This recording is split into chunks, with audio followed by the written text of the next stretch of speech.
Yəhya müjdəsinin 7-ci fəsli şübhə, qorxu və açıq çağırış fəslidir. Burada İsa kim olduğunu gizlətmədən, amma vaxtı gələndə açıqlayır. Mövzumuz susayan gəlsin, qorxu, mübahisə və açıq çağırışdır. Əziz bacı və qardaşlar, bugün Yəhya müjdəsinin 7-ci fəsilinə baxırıq sizinlə. Bu fəsildə İsa'nın qardaşlarının şübhə etməsi, xalq arasında mübahisələr və çox açıq bir çağırış görəcəyik. Burada əsas sual budur. Sən İsa'nın kim olduğuna açıq hay verəcəksən, yoxsa qorxacaqsan? 7-ci fəslin 1-ci ayəsindən 9-cu ayəsinə qədər görürük ki, İsa'nın qardaşları ona deyirlər, özünü dünyaya tanıtdır.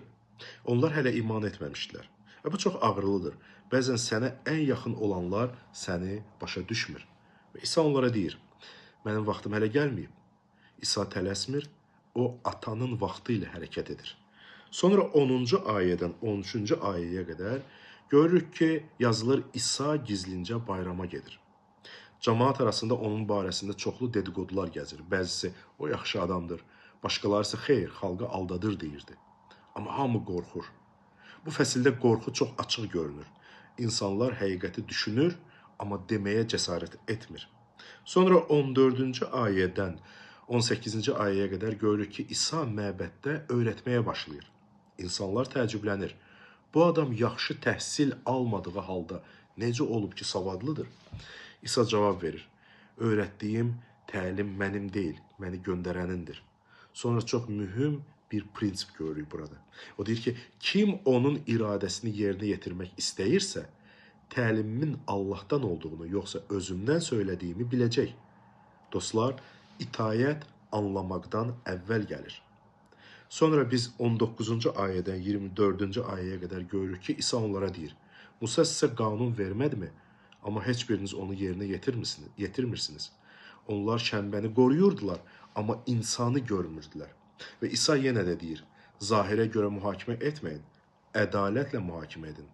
Din çox vaxt formanı qoruyur, amma ürəyi itirir.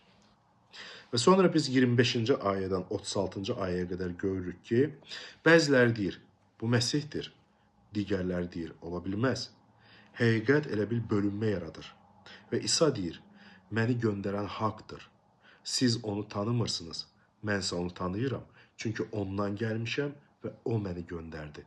Və sonra İsa yenə də deyir, biraz müddət də mən sizinlə olacağam. Sonra isə məni göndərənin yanına gedəcəyəm. Siz məni axtarıb tapmayacaqsınız və mənim olacağım yerə gələ bilməzsiniz. Bu vaxtın əhəmiyyətini göstərir dostlar. İsa deyir ki, biraz müddət sizinlə olacağam. Və sonra biz 37-ci ayədən 39-cu ayəyə qədər çox açıq bir çağırış görürük. Bayramın sonuncu təntənəli günündə İsa qalxıb nida edərək deyir, kim susayıbsa yanıma gəlib içsin. Və mən deyərdim ki, bu fəslin zirvə nöqtəsidir. Və əlavə edir, müqəddəs yazılarda deyildiyi kimi mənə iman edənin daxilindən həyat suyu axan çaylar çıxacaq. Bu müqəddəs ruh haqqındaydı dostlar. İman təkcə almaq deyil, daxilindən həyat axır.